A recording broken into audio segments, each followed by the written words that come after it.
ভেনেজুয়েলার সামরিক অভিযান চালিয়েছে যুক্তরাষ্ট্র। অভিযানে আটক করা হয়েছে ভেনেজুয়েলার প্রেসিডেন্ট নিকোলাস মাদুরো এবং তার স্ত্রীকে। মার্কিন প্রেসিডেন্ট ডোনাল্ড ট্রাম্পের দাবি, আটকের পর অজ্ঞাত স্থানে নিয়ে যাওয়া হয় তাদের। শুক্রবার মধ্যরাতে কারাকাস সহ ভেনেজুয়েলার অন্তত ২০ স্থানে হামলা চালায় মার্কিন স্পেশাল ফোর্স। দেশ জুড়ে জারি করা হয়েছে জরুরি অবস্থা। Amrapali fruit syrup, real magic in every drop. রাত ২টোর দিকে হঠাৎই একের পর এক বিস্ফোরণের আওয়াজে কেঁপে ওঠে ভেনেজুয়েলার রাজধানী কারাকাস।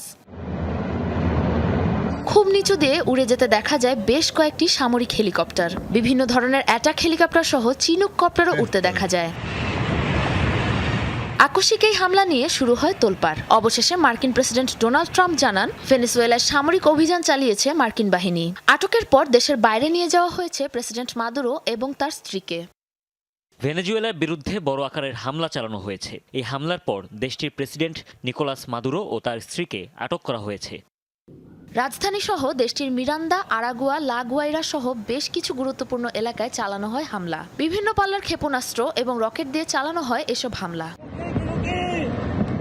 হামলার পর তাৎক্ষণিকভাবে বন্ধ করে দেওয়া হয় দেশটির আকাশসীমা। দেশটির দক্ষিণের দুটি প্রধান ও কৌশলগতভাবে গুরুত্বপূর্ণ সামরিক ঘাঁটি ফুয়ের্তে তিওনা ও লা কার্লোতাকে টার্গেট করা হয়, যার ফলে বিদ্যুৎ বিচ্ছিন্ন হয়ে পড়ে ঘাঁটি দুটির আশপাশের এলাকা। আতঙ্ক ছড়িয়ে পড়ে বাসিন্দাদের মাঝে।